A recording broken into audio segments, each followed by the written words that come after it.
We're back to the People Mover with our pared down party this week on the Hapless Heroes.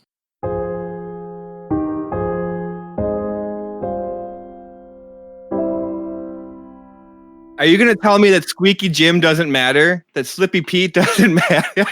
Yeah.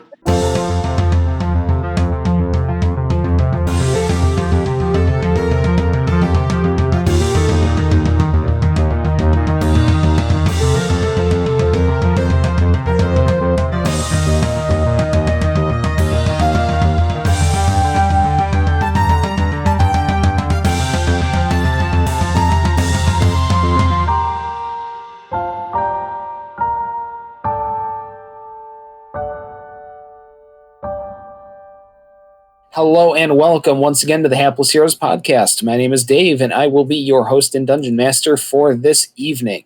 And man, is it good to be back on this side of the screen. It's been a little bit since our last in-person session, but we might as well start this the same way we do every time by introing our cast. And since I can't go around a table, I'm just going to go around my screen. And we're going to start with the first one on my right. We have Francesco as the fabulous Felix Fizzlebottom. I have a plan. To his right, we have John as Lord Jarrell the Light. Take that, you vile turtle. Are you all right, Bernie? I forgot about it. And to his right, we have Mike as Lord and Captain Quinn Southwind. Some arrogant greeting that I haven't said yet. Beautiful. There are so few. There are very few, which is why I don't even remember. And as we left off with this group of characters, these are the ones who have jumped on the People Mover post-combat. So we have to address our two who were last with us there. Zach and Phil both are not going to be with us tonight. So we can sort of just consider their characters to be on a resting, huffing and puffing autopilot for this ride back. Paradil would probably be tweaking his whipping machine. Yes, so much whipping. Yeah. And Phil, being Hedrick, would be playing music or some sort. Oh, yeah, I'm sure Hedrick is consumed with keeping these people calm as they ride on a sled after not having seen the sky for however long, and now there's zombies and there's bad things. And so a quick summary from last we left off. We had a bit of a combat encounter between our main party, the hapless heroes of Telduria that we know and love, defending the People Mover, ready to get moving against this grand champion of... it was a Vecnus champion, wasn't it? About 99% certain of that one. I mean, I don't know, man. It was your creature. We evacuated Doppelpopolis. We did evacuate Doppelpopolis, and there was an unidentified necromancer sort of leading at least this section, sort of an aspiring champion, maybe not really so much of a commander, as he was doing a lot of rah-rah from the top of this gigantic, almost eldritch, awful, bug-looking thing that he was riding across the battlefield, this Bonework Colossus, I believe it was. Yikes. Wasn't it Bonework Behemoth? Yeah, that's it. Bonework Behemoth. We're getting old, folks. Yeah. We're getting old. Also, it's been like 2 months, and a lot of shit has happened in 2 months. Oh, a lot yeah. of ins, a lot of outs. New shit has come to light, man. Yeah, with maybe one of those things being us recording this from our home still. Yeah, so I know where my notes are, but I don't really have my process yet. Mr. Black fell out of the sky and totally speared that guy before starting a full-on Super Saiyan battle in the background. Yeah, we never even really got a proper... Absolutely anime battled this guy off screen while you guys tangled with the larger, at least flashier creature in battle. Yeah, it's great. We didn't even have to introduce ourselves to that necromancer. Mr. Black took care of that. We just had to worry about that, gigantic, horrible thing. Which Hedrick turned into a much smaller turtle. Yeah, well, a snapping turtle, though, because we couldn't find a stat block for just a baby turtle. So we picked the first thing that said turtle. So yes, this Bonework Behemoth was turned into a quite feisty snapping turtle, which for all of his feistiness has a very limited movement speed. So that sort of was the end of combat there, as we locked it down. As you were able to just sort of trundle away from this thing. I mean, I'm certain you guys could have killed it had you saw fit, but this was just way more demoralizing. And as we were running away, is the 5 o'clock shadow still launching telephone poles at the undead behind us? Yes, it is, and it's a dramatic looking scene with chunks of undead just getting blasted into the air by this thing that's essentially like a cross between a ballista and some sort of primitive like Gauss rifle, just firing these mass loads into the crowd. For any of the Warhammer fantasy players out there, think of like a goblin spear chucka. They're like essentially like gigantic arbalests or ballistas that just fire tree trunks, sharpened tree trunks. Turns out at that kind of mass and speed, you don't even really have to sharpen the trunks all that much. I mean, that's a good point, but the sharpening is more for, making a point. There we fucking go. Oh my God, somebody screen cap this guy. It's beautiful. Like this self-satisfaction on his face was just absolutely a work of art. It was fantastic. But speaking of works of art, that was, this segue is not one of them. But, so we're, I thought I was going to do something cool and I crashed it into the ground. So unlike the airship, which is still floating along just nicely quite up in the air and dragging along the people mover, which contains the three of you. Yeah, so I think that Felix is kind of just, maybe walking around with Jarrell to help people keep calm because Felix knows he's no good at that on his own. Pretty sure I also still have the soul of, what was it, Barney or Bernie who died? It was Barney, right? Bernie's still alive. Bernie's still alive. Barney. It was probably Barney. It might have been Barney or Ben. Oh, Ben. It's Ben. Because, I have Ben's soul in my soul cage. We can ask him questions. What could we possibly want to ask Ben at this point? I don't know. Jarrell just wasn't sure if you had any like parting words, something like that. I know he meant something to you. Jarrell's looking around. Are the doppelgangers still with us? The doppelgangers. The automata? Yeah. Actually, that's a good question. Yes. Did we save all the doppelgangers, or did we just save the people? I feel like we just saved the people, but what happened? Yeah, no, we just saved the people, so the doppelgangers are still kind of there, underground, being besieged, and probably having a really bad time of it. Well, yeah, I was going to say, a lot of them were building the people movers, so maybe some of them were just sort of cannon fodder for us to kind of get away faster. Yet some of them are still being dragged by the people mover. Oh, even better. Yeah, it's... I'm trying to think in my head, what is the most comical scene here? And I really think it is, like very cheerful robots still clinging for dear life to this thing. Please pull me up. Help me. Well, being a man of science, or at least pseudoscience himself, Felix will attempt to at least rescue one of them, but he's not very strong. Well, then I would like Felix to make a strength check to do this. Listen, this is just Felix trying to be a nice person. Okay, I mean, it's a 12. A 12 is enough to, with some struggle, get him. Jarrell watches you pull up the doppelganger and starts to move toward like the other side of the ship. The opposite the side? The people mover. The opposite the side people of the mover, yeah. people mover. That's like this, like, essentially sled that we're dragging with the fucking airship. Yeah, he's avoiding the doppelgangers and mostly just trying to calm the people. Yeah, and is it safe to say that we are outpacing the undead at this point? Yes, you are now up to speed and outpacing the undead. The turtle is, for the time being, still a turtle and rapidly fading into the distance and being overtaken by the hordes of undead probably at this point. So, please remind me. I think that there was an extraction point that we were taking this people mover to, right? It was like to the water, I think, or something like that. Mhm. Yes, we're going to the southern end of the peninsula, which is going to be a ways away, and I don't think I actually ever covered how long it's going to take to get this contraption there. It was only a couple hours by airship unfettered, but it's going to take a little bit longer with this sled full of people. And considering the terrain, I'm going to call it something like about a 24-hour shift to get down to this metaphorical Dunkirk, essentially. So, for reference, that's about 45 minutes south of Buffalo. Wrong Dunkirk, but sure. This jokester over here. This jokester. Okay. Well, it's quite a long time.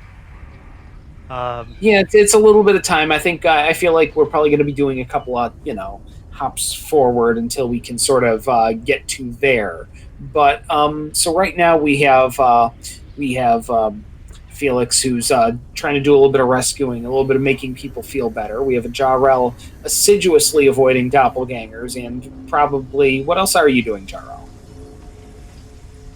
I want to make sure that I've healed Bernie, and then I'm taking care of anybody else who might have any injuries. My aura of calming, so that nobody is scared. Moving back and forth. They along can't the be ship. frightened if they're thin. Right. Just my presence is making sure that nobody's scared. This guy. Nobody's frightened. They're just deeply concerned. Right. Anxious. Razzled, maybe. Okay, good to know that Jarrell can be razzled then. Ever so slightly. His goat can occasionally be got. And Quinn, what are you up to right now? Yeah, so Quinn is standing at the front of the people mover, Handing out business cards. almost in like a Captain Morgan kind of stance. And he is regaling anyone who will listen of stories of heroism About by none other than Lord Captain Quinn Southwind. And I'm assuming I have an audience. Yes, Fran, did you ever have any sort of system for determining if people had heard the good news about Quinn Southwind? Well, here's in any the. I mean, place? I kind of did. I mean, I rolled a 100 on that D100 as far as like how famous this, made Quinn. Which means 100% famous. Which That means being said, he is at world famous. So that being said, these people have literally been living under a rock, so also I don't true. know. That is a good question, and I'm going to call this a 50-50. So we'll D20 it, and 1 through 10, they have been living under a rock for long enough, and 11 through 20, they have heard the good news of the Lord and Captain, and it comes up a 5. So they've been living under a rock for a few months longer than the story of yours has really gotten out. So it's going to be really weird to them in retrospect when they find out that they were hearing it direct from the horse's mouth. But right now, they're a little. I'd like you to make just make me a nominal performance check to see how well you're getting this across. I rolled a 19, so that's a 25 total. Okay, so there's no reason that these people aren't true believers by about 20 minutes in. I mean, you just did rescue them. Like, I mean, come on. It makes sense for them to believe. I most certainly did. I was gonna say they're definitely in a position to believe you, seeing as we did just perform a valiant act of heroism. And I'm sure that. Go ahead. So I'm also like basically kind of slowly trying to get them to also realize they need to spread the word of this story and how Captain Quinn Southwind saved their life. Yeah, you just made a bunch Of course, of new they're friends. not. Yeah, they're not aware that the majority of the work that Quinn did was putting up little streamers and stuff on the people mover. Like, that was the most that he did. That It's not what you do; it's what you can take credit for. I may not be as musically talented as Hedrick, but I certainly can weave a yarn. A yarn or a story? A yarn, Okay. which is also a story. Uh-huh. I thought it was a scarf Oh, my. No, you knit a scarf, out of yarn. right? But Yes. you don't weave. But you don't weave it. Oh my god. You guys are awful. So This is terrible, and we're just absolutely killing it. yeah, we're the worst. So I'm actually gonna. Felix is gonna look over at Jarrell since we have 24 fucking hours to go here. And I feel we're just gonna make a suggestion. Hey, so Jarrell, it's plan time. I figure Is it now? each of us should take like a shift of just like kind of keeping an eye on things while the others rest and take care of themselves. I'm sure that there's quite a few injuries around here. We're all kind of still feeling pretty busy. But before we do any of the resting thing, were there any questions you wanted to ask Ben? They wanted to know. The last time we asked a dead man if he wanted to say anything, it was one of the worst experiences of my entire life. I don't. Referencing the, what's it, Chief GI Suck? Oh yeah. When we brought him back to life when he was half a person and he was just screaming at us. Was I there for that? Yeah, you were. Yeah, you were. We had a much smaller cast back then. It was easier to know. Oh. So Jarrell has been pretty off-put by whenever we talk to undead people or dead people. He's not undead. He's just dead. Dead. So whenever we talk to dead people, it hasn't worked out that great. So. But I guess this is a controlled environment. So Jarrell will look at it's a bird cage, correct? It's essentially a golden bird cage. Yes. Now, what does the soul look like? Well, it's the cage itself. Hold on, because I'm gonna actually tell you what the exact material component for this was, because I remember having to actually have this made. It was I think it's like an undead eyeball inside of it. Oh, that's what you were doing. Yeah, that's why you held on to that eyeball for so long. Right. So the eyeball is set into like a mount inside the cage, and we'll say that the eyeball is glowing because there's currently a soul occupying the eyeball. Mm-hmm. So Jarrell will look at it. It's disgusting. It's macabre, okay? Like, and he will say, Ben, are you there? Can you hear me? you have to ask me the questions, and I'll relay them to Ben. Ask Ben if he can hear me. I guarantee he can hear you. You just need to tell me what you want me to ask him. Let's skip the pleasantries here. Are you all right? So Felix will use one of his remaining uses of the soul of Ben to ask him a question. So essentially, I get a brief telepathic answer from him back, and it only knows what it knew in life, but it must answer truthfully and to the best of its ability. The answer is no more than a sentence or two and might be cryptic. So I will... Did Ben have a voice of some sort? What's that? No, we had never established what they talk like. Not at all. Okay, good. So I will ask Ben, hey Ben, you doing all right? No, I'm dead. He says, no, I'm dead. Now we wouldn't know, like Ben wouldn't actually have gone to the Shadowfell at this point. No, he's trapped. His soul is trapped in this cage. Like, so we don't know if he can even go to the Shadowfell. I mean, correct? The idea is that once I release this soul, or once the spell expires, then yes, it continues to move on. But our soul's still going to the Shadowfell? We can't communicate with the Shadowfell. I mean, we don't fucking know, man. That's what I was curious Yes, about. you know nothing from the Shadowfell. There is no news from there whatsoever. He was only dead for 6 seconds, right? And then you took his soul? Yeah, as a reaction, like while he was dying, I literally, like, as his soul was exiting his body, it just sucked it into this cage. So we not only don't is know he if he dead, got there. he's not even the good kind of dead yet. Right. So we don't know if he actually can go to the Shadowfell or not. No. Damn. That would have been my only question, because we can't communicate with the gods. We can't communicate with that plane of existence. Yeah. Hey, if he does manage to get there and somehow, we can tell him to say something to someone. I'm not sure if you want him to deliver like a letter to your secret admirer. I'm talking about Valen. I don't know if Ben would be able to make it to Valen personally. No, probably not, but you never know. It's a crazy world. Anything can happen. I have nothing else to ask him. Bernie, would you like to ask him anything? They were friends. Yeah, Bernie. Anything you want to ask your old pal before we send him on his way? Yes. Ben. Can I have your stuff? Hey, Ben. Bernie wants to know if he can have your stuff. Tell Bernie to fuck off.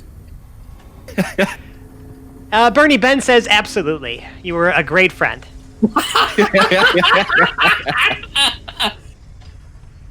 Dibs on his iPod. Because it's a telepathic answer I received, so no one can actually hear the response at all. So you know what? Yeah, I'm gonna let Bernie have his day. He had a brush with death. So you know what? Right. Ben doesn't need that shit no more. Bernie can have it. Yes. Because Bernie wants to believe this, there's going to be no deception check involved. We'll make it for you if you want me to. Make it. Let's fish for the 1. No, that is not a 1. No, it's a 14. Oh yeah, like a 2 could have done it. Bernie wants to believe you. He's not going to scrutinize this pretty deeply. He's not going to all of a sudden have a change of heart. No. It's great. I don't know what their relationship was. I mean, that's the thing, though. The status of their relationship is now in your hands, Mr. DM. I guess if it matters, because I mean these are now throwaway characters. One of them's dead. We're not carrying. We're heavily invested in these random red shirts, Dave. Okay, man. Now you can make me the damn deception check. I already. Are you going to tell me that Squeaky Jim doesn't matter? That Slippy Pete doesn't matter? Yeah, I think that's how the majority of our characters end up. Because I feel like you're trying to deceive me here. No, I'm just. And I already made a deception check, Dave. You can't make me make another one. Rocks fall, everyone dies. God damn it! It's been a great week, everyone. If you like us, see you later. Yeah, we're done. End the podcast. What I can't do. All right, so are there any further questions for this poor tortured soul of yours?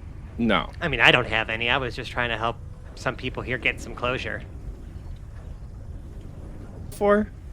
Tell him to tell of my stories in the Shadowfell. Yeah, I'll definitely do that, Quinn. Definitely. I'm not going to do that. For the best, they would have been shitty stories at this point. Ooh. 100%. 100%. Dude, you're gonna. We need to get a potion to cure wounds for that burn. This guy's super disgruntled right now. All right. Yeah. Since the grand and wonderful heroism of Lord and Captain Quinn Southwind didn't exactly extend to this guy, so he's not feeling the love. Right, and I'm just gonna, release the soul now. There are consequences to all war. Mm-hmm. All right, so that sounds pretty good. We're going to fast forward a little bit, and let's say that this all happened. Oh, geez, it probably happened right around the middle of the day. I think we started this caravan. So we're gonna flash forward to about sunset on this day, where the passengers are starting to get a little bit restless. We're about 6 to 8 hours into a journey, and they're a little hungry. And I'm almost certain we didn't pack food. No, not really. Time. Is there any method for us to communicate with the Yeah, remember we The- have the those actual- those somehow two-way communication devices that we don't know how they work yet. It's okay. The person who rigged him up probably doesn't understand how they work either. Right, but if you recall, the interns were able to fix whatever that doohickey was and communicate with us. Oh yeah, but I mean, even the Omega Project representative in charge of that probably doesn't understand how it works either. Oh yeah, no. No. So yes, I suppose you could fire that up if you wanted to. How many people are on the people mover? A lot. Oh geez, yeah, at least 100. A plethora. Okay. Like it was a big number. Because I can do create food and water, but it specifically says that it's only enough for 15. Right, but Um, you could feed 15 at a time. It's a ritual, right? No, it's an action. It doesn't have the ritual tag? Oh no. Purify food and drink does, but create food and water does not. How many uses of that do you have? 3. So I would be able to do 45 people, but that's not 100 people. But we do have a pregnart. Yeah, above, right? Right. So if we could, Jarrell would send a message to the galley and ask if Pregnart could begin sending down some of his delicious soup and all the pastries and whatever he has, and to pass the time while Pregnart is doing that. Jarrell will use create food and water To make maybe hors d'oeuvres. because it says for 24 hours. So my guess is that would require like 3 or 4 different meals, right? Yeah. So I'm just trying to do one. Yeah, so you might be able to at least like sate some people who are, or at least just like, tag team it so that Pregnant doesn't have to like cook so much. Right.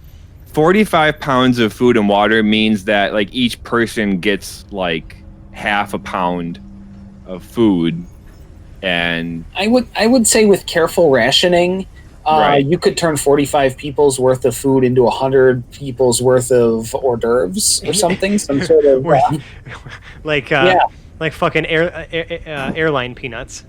100 horse douvries. it says specifically that I can feed enough for 15 humanoids for 24 hours total, but I'm just looking to use the 45 pounds of food and 30 gallons of water that it creates To get us to the next few hours.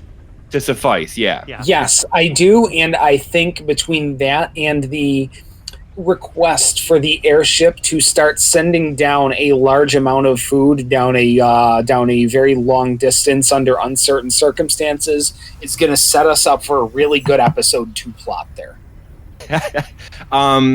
At any point, does the people mover leave the ground? Yes, in some bounces and jumps, it's a little uncomfortable. For the most part, you're staying at ground level or within a few feet of it, though. Like occasionally, we will leave, and we didn't put any shocks on this thing, so that's got to No, be you did pretty not. uncomfortable. It's not fun. People are spilling their peanuts occasionally. Oh no, the peanuts. All right. So, Quinn, do you have anything else that you've kind of got going on right now, or is it more regaling and storytelling? I think my intention is to keep people calm and to keep them kind of like focused on me so that they're not like bored or frustrated or like starting a riot. Okay, I've got kind of a wild idea. Make me a Constitution check. Okay. I just kind of want to see what your endurance here is, because this could be a really cool story to tell if you wind up really doing this marathon. Womp. Wow. Well, okay, so I rolled a 1. However, I do have my lucky feat, All right, there we You go. better use your luck. which I'm gonna use in this ridiculous situation. So I'm gonna re-roll my d20.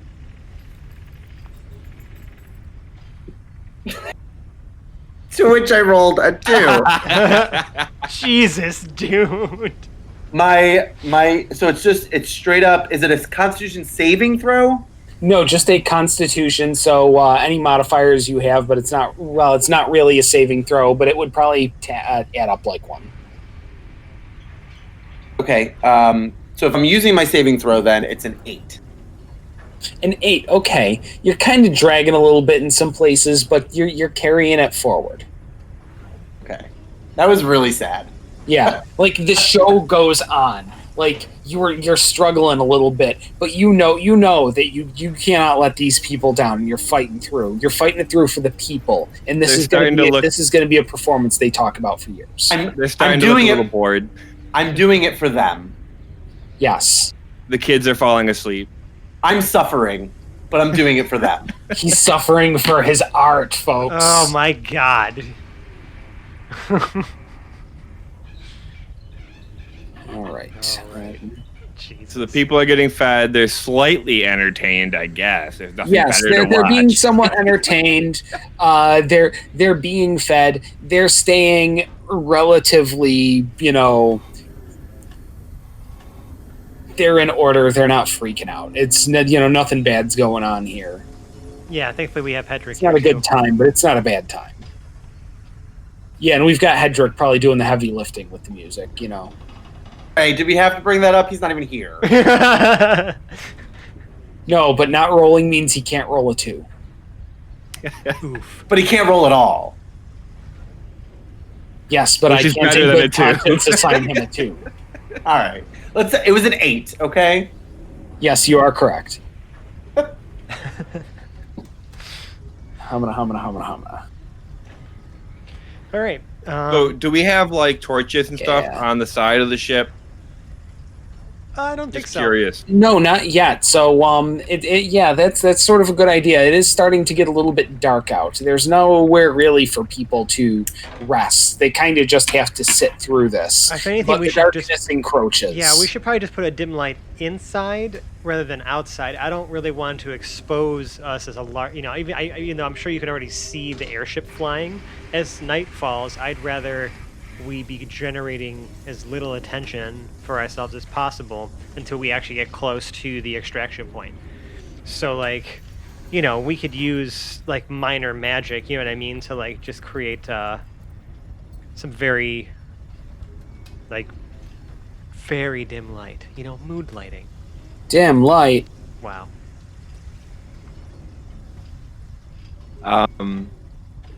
All right. I only have minor illusion and prestidigitation, though. I guess I could maybe use a minor illusion to make the illusion of a small oil lamp in the center of the ship that gives off a very, very dim light. Dim light. The worst. So, there does seem to be, and what part of the people remover are you guys on? I should probably establish that first.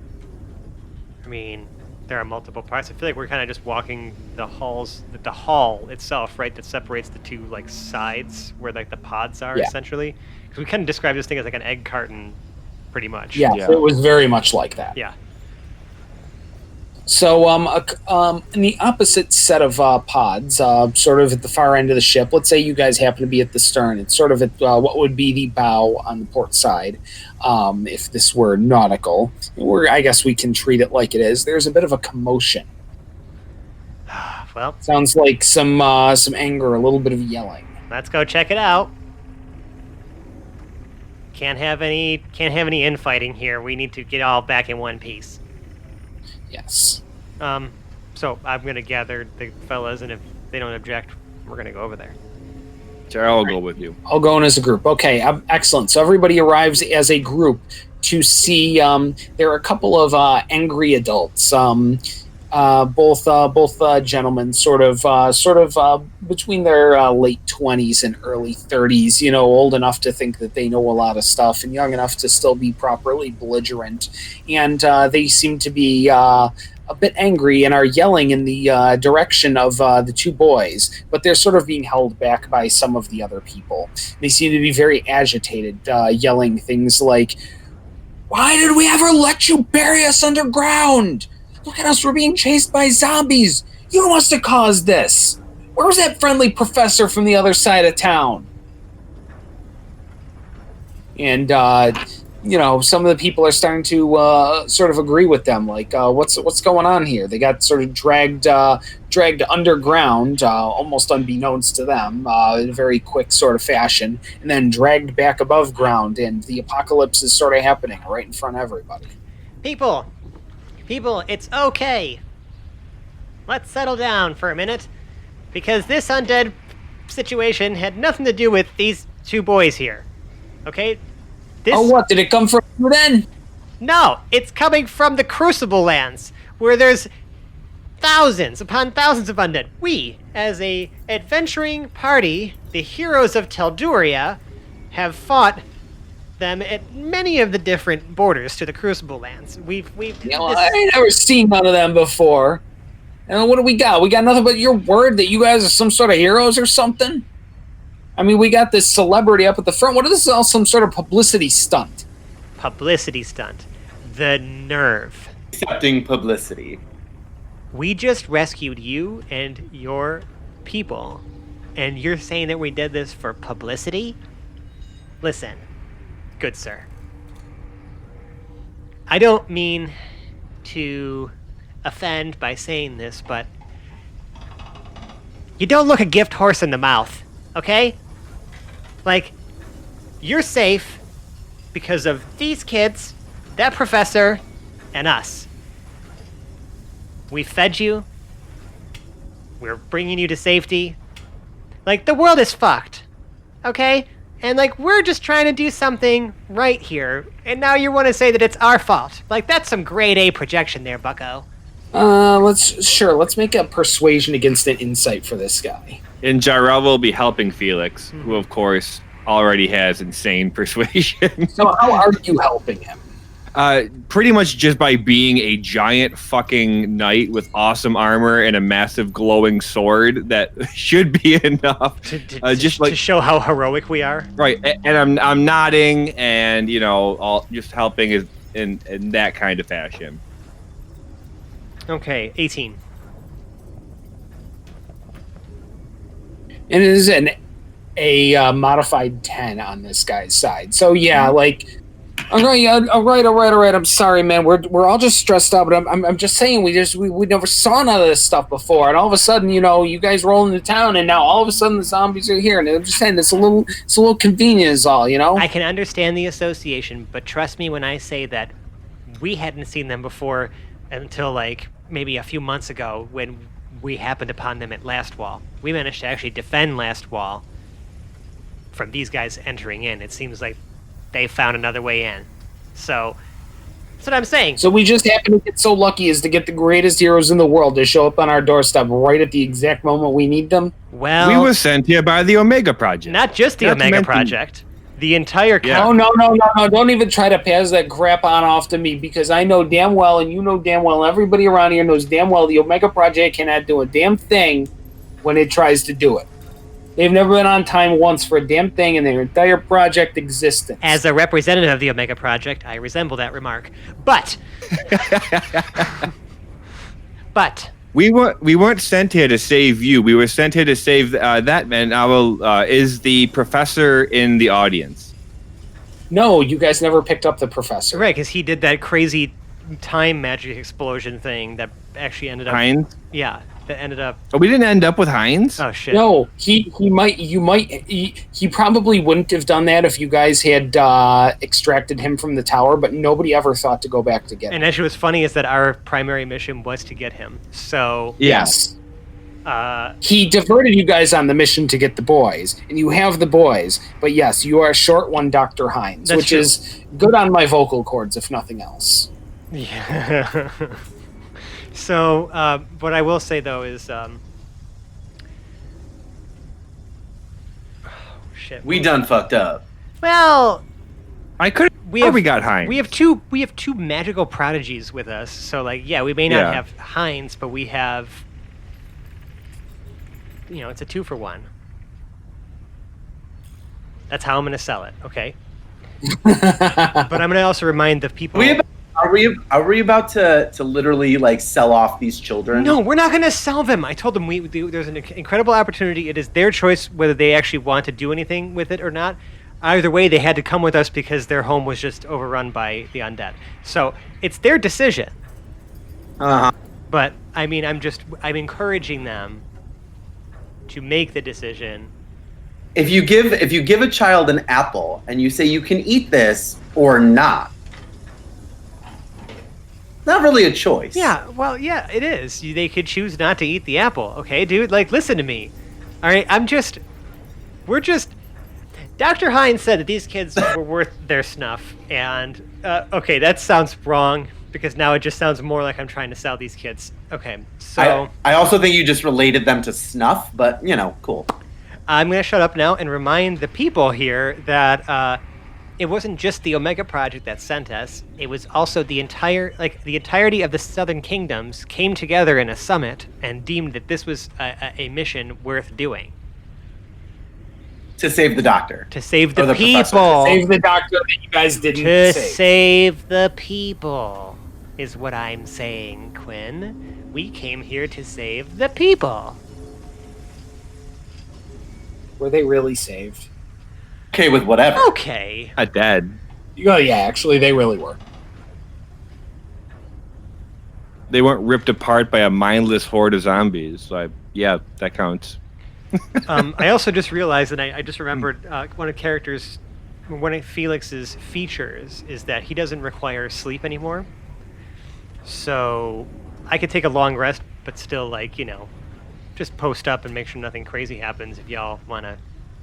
Yeah, and I think this is a good time to take the long rest on sort of the overnight. And I would put us after this sort of at the 6, 8 a.m. sort of time frame, about 8 hours from when we would arrive. Okay.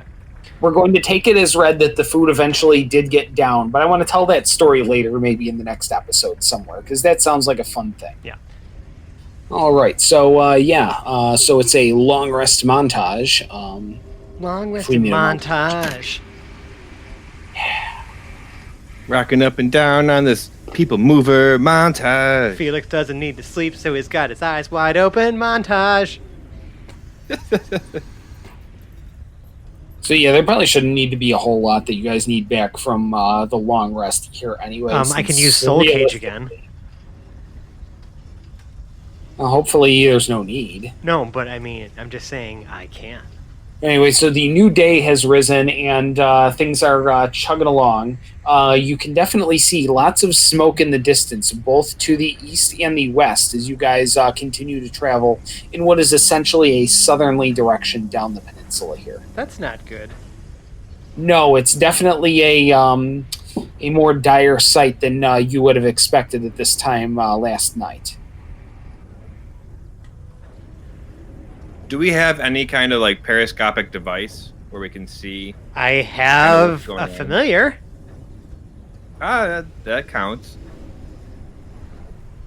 Should we check to see what's going on in those areas? Question: how fast is the people mover going?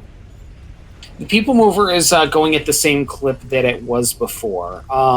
Trying to think because I haven't really established that. It was enough to get down the peninsula in about 24 hours. So yeah, so we're going to say about the equivalent of 40 miles an hour.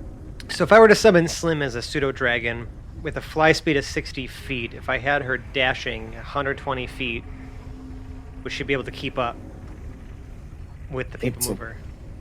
Crap, now I got to do math. I'm going to say she can and skip the math because it makes better storytelling. Okay. So I'm gonna find now. These are very closely confined quarters here. So I just because the ritual of summoning Slim can be maybe a little unsettling for some, I want to try to find somewhere where I can draw the least amount of attention to perform the ritual to resummon her as a pseudo dragon.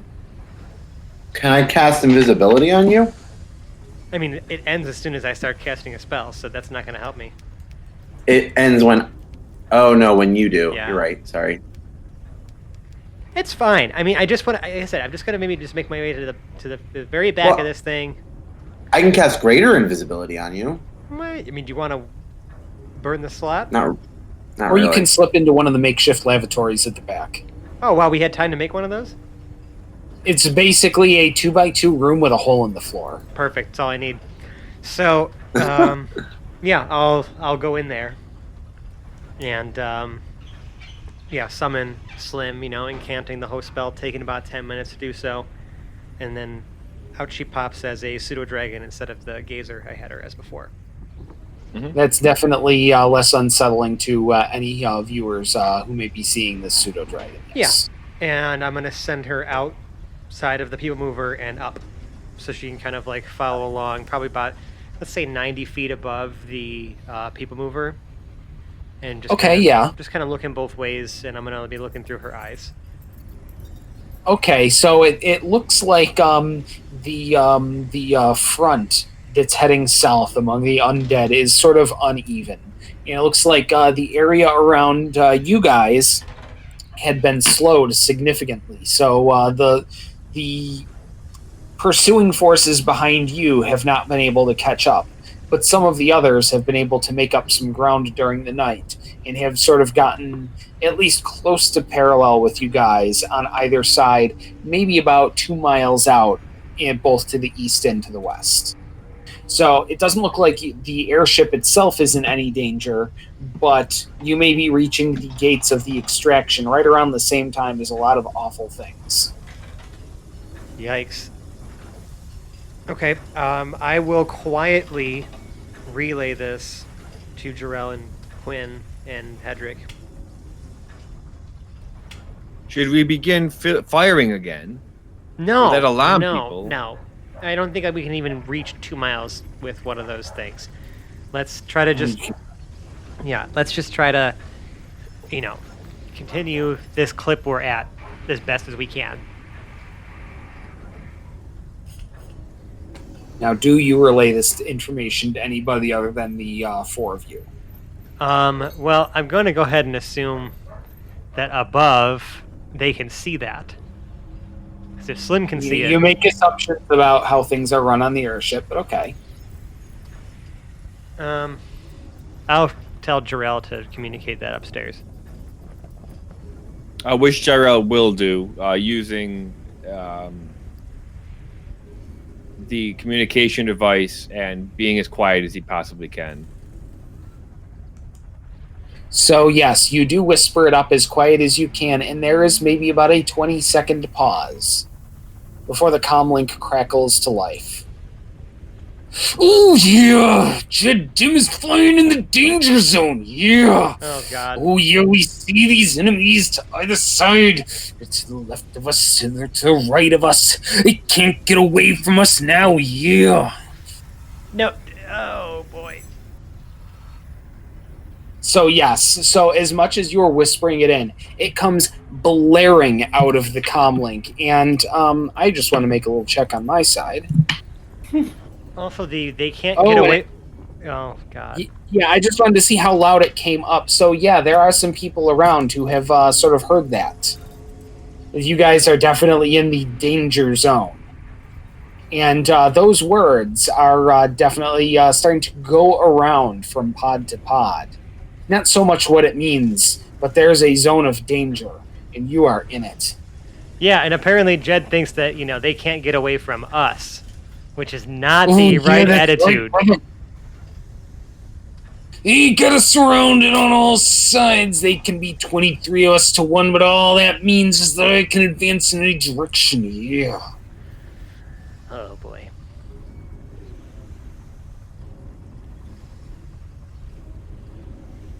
So, there's a little bit of a general discomfort, and people know that something is on the horizon, but, well, at least the intrepid pilot of the airship seems to think that not only is everything all right, but things are better now than they would have been otherwise, because there will eventually be something to fire at. Right. Yeah, my whole thing was hoping we got there before there was anything that was available to fire at. And we're pretty much running at full steam, right? Oh yeah, we were running at full steam, but we were definitely feeling a little bit of drag, yeah. If you got anything that could lower the friction on the bottom of that cart, that would be much appreciated. We could open up the engines a little more and really blast it out of here, yeah. Does anybody have a levitation spell? Not that can levitate this fucking thing. Pregnant could animate it. No. I think this is actually too big for that. This is bigger than a gazebo. He could animate a huge object. I would. But oh well. Isn't this like kind of gargantuan though? It's pretty big. I don't know. There might be some ways to unconventionally do something here. I'm trying to think. I don't think there's anything I can do necessarily to speed up how fast we're moving. Yeah, I don't think me charming this thing or blasting a bunch of stuff is going to help anyone, so.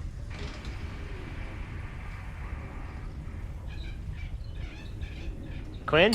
Ooh, yeah, it sounds like we're gonna have to do this the hard way, yeah. Get everybody ready because we're gonna start smashing some holes into the... That's not how he would say it, ew. That is maybe how he would say it. Except that this happened before the Carter phone decision, yeah. And old Jed Tim, he's not very familiar with modern telephony, yeah. Oh, God. All right. We will make a quick announcement to the people to please fasten your seatbelts as this ride is about to get a little bumpier.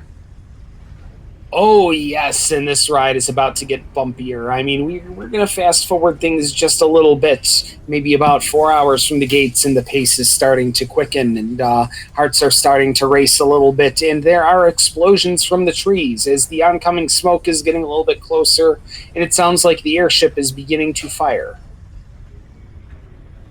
Oh. So can we Lots see... of loud thuds and clods of dirt flying up into the air and smoke visible through the sparse trees. Can we see the undead at this point? It's difficult to see the undead, mostly because you guys are low enough where there aren't a ton of trees. It's still easy enough to move around, but your vision in that sort of horizontal line is a little bit obscured. But you can hear the blasts and thuds getting ever closer. All right. Horrifying. It's starting to pick up a little bit. There's a little bit of intensity to things. All we can really do right now is just try to keep things to maybe a mildly anxious panic rather than a full-blown riot on this people mover. So. Well, nobody near me is frightened. Oh my God. Just huddle huddle everyone around Jarrell. Right. No. This may be challenged in the coming minutes as 5 grave titans sort of blast into the clearing behind the ship or behind the people mover. They're a ways behind, but they're running their darndest to try to catch up. A pretty good clip. That's no bueno. There's definitely probably some concern coming from the folks at the back. Yeah. Jarrell goes to the back. He grabs the communication device and says, "Fire on that gigantic monstrosity!" to have them focus their fire on the 3 that are charging at us. Oh yeah, we got a targeting solution. Danger close! And boom, as the entire area behind the ship blasts. And the 5 grave titans are vaporized behind you. Awesome. Well, I mean, good to know an entire armada of these things could actually be quite deadly for the undead.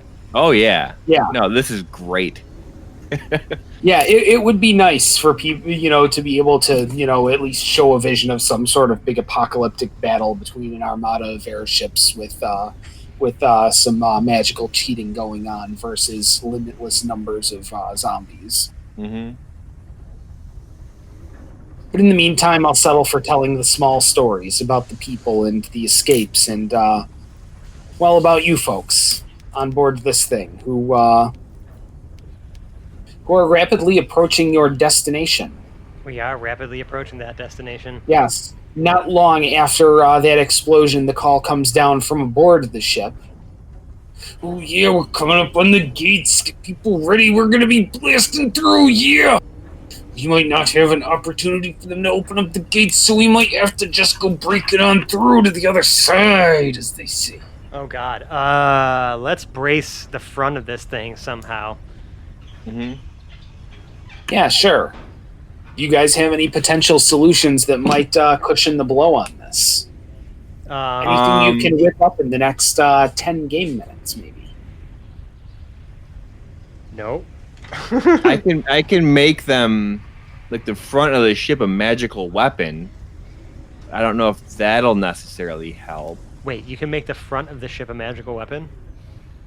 I can make one non-magical weapon become a magical weapon. So if we're using the front of the ship as a battering ram, it can become a magical battering ram. But, Well then. I could also no, I can't do that. That's probably the most creative use for magic weapon I think I've heard. I like that a lot. That was pretty good. It's probably the best thing we've got, honestly, because all of my Yeah. shit is not applicable to this whatsoever. If we don't mind for, I have an idea that might have this episode end soon if we're We cool are with it being a couple of we're short. actually perfect on time right now.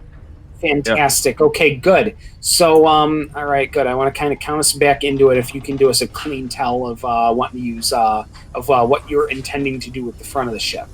Okay. So, 3, 2, 1, and we're back on. So really the only thing Jarrell can think to do is use magic weapon, using the front of the ship as a magical battering ram to try to get through the gate. Yeah, That's we're just all I taking can a really liberty come up to just suggest that the front of this people mover is a battering ram. All right, so I am 150% certain that this is absolutely not what Wizards had in mind when they wrote the text for this spell. But hey, let me put it out there. Hey, Jeremy, Mike, anybody from WotC, anybody in the earshot, can you hear me? Should I not do this? You can edit in a sound of crickets in here, I'm sure. Okay, good. So since I've heard nothing from any of these people, we're going to go ahead and we're going to beat the shit out of the rule of cool here. And you, as you do whatever it is you do, how do you do this? I want you to be a little descriptive here because I feel like this is a good moment. I have a question. I have an answer. So magic weapon, I would take a non-magical weapon and make it a +1 magical weapon, correct? Yes. Elemental weapon means a +1 weapon gets fire, lightning, or thunder damage on top of that. Oh my god. Could I make it a magic elemental weapon? Okay, sure so what we sort of blast through wreckage the are you door? looking to leave behind when you crash through the gates of what I assume is a friendly installation? That's also true. No, they're currently also evacuating that area as well, right? This is probably like the last ships out of this town, right? If they weren't intended to be before, they will be soon, yes. So they're not going to need that gate anymore. I mean, we were gonna crash couldn't- into it anyways. I just want to make sure we make it through on one blow. Okay. I mean, I don't want to. I don't want to be that guy who's like, "Are you sure?" But I'm going to. Are you sure you hear? I think that "are you sure" means maybe don't double down and just make it magical. Yeah, so Jarrell just touches the front of the ship and it starts to glow with this big blue magical energy. Big blue magical energy. Yes, it does. Is the entire front of the ship. You're not the bowsprit because I feel like this was a little hastily assembled for that. But so the front of how the keel goes down the front of the boat, that spine there starts to glow with a charged blue force. Charged blue And- force. Yes, Oh boy. the whole front of the ship is enveloped with it, and it sparks to life just in time as you blast forth out of the final clearing to this 100-yard dash to the gate. And it's looking like some sort of mad dash as a couple of zombies are starting to plow forth from the trees on either side.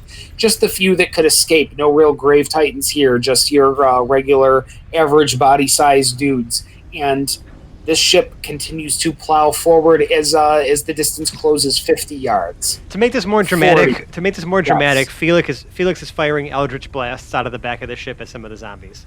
Yes, and we can see the Eldritch Blast zipping out of the back of the ship, blasting into however many they become at once as he's firing them at his level. 3. And, I imagine the ship like running over carts and like destroying sides of buildings as we drag it down. there aren't so many towards- buildings outside of the gates here, but the cobblestone street is absolutely getting torn up. Bricks are getting just shot off to the sides and into the distance as they are being ripped from the ground by the magically enhanced prow of this ship. We call that. We're now to about 30 yards away from the gate. I was gonna say, we call that difficult terrain.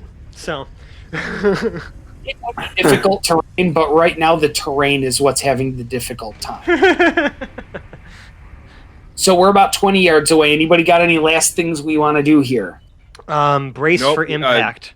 Bracing for impact at 10 yards. 5, 4, 3, 2. And that's where we're going to end this episode as the ship plows into the gates with a resounding crash. And if you like us and you like my awful cliffhangers, you can find us on the internet. We're in such places as Reddit/r/Hapless Heroes. We are on we're on Instagram, Hapless Heroes Podcast. We're on Facebook, Hapless Heroes Podcast, and we are on Twitter at Hapless Heroes. All of these places will take you to the crown jewel of our internet presence, our Discord server, where we have been spending our days, our quarantine. My time at work is still at work because some of us are essential like that. But we also find it very essential to stay in touch with you, our audience. And you can reach us there. We're always there to hang out. Plenty of different channels to discuss your different discussing needs. And if your needs involve really liking us and maybe donating to our Patreon, you can do so, and you could get access to a special donors Patreon channel. Wow. Now, way to skip right to Patreon. I know, I was going to double back into that, but it felt like a really good segue there. That's fair. Maybe I'm just trying to up my segue game. I don't know. But if you do really, really like us, you could leave us a 5-star review on the podcast service of your choice. We are on any service that will accept our podcast at this point. Any of the podcast services major, we're there. And if you're hearing us, you already know where to find us. Yeah.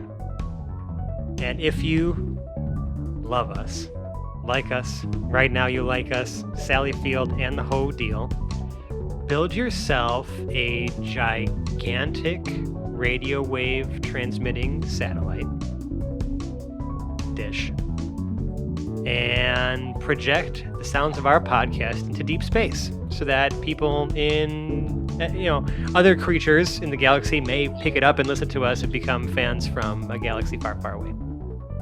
Yeah, that's wonderful and actually really wholesome. And I can't really do much with that besides outro our cast because that's just all we can do at this point. So we're going to go in reverse order as we went in, and we will outro ourselves, starting with the Lord and Captain Quinn Southwind, portrayed by Mike. I am amazing. And to what I would consider his left as Lord Jarrell the Light, we have John. Take that, Gate! And to his left is the fabulous Felix Fizzlebottom. We have Francesca. I'm too short for this! And my name is Dave. I have been your host and Dungeon Master for this evening. It's so good to be back. And we get to continue these adventures next week. Bye-bye now. Bye. See ya. So long. Sayonara. Mike waving at the camera. People can't hear that. Shh, don't tell them I did that. And we're done. We're done.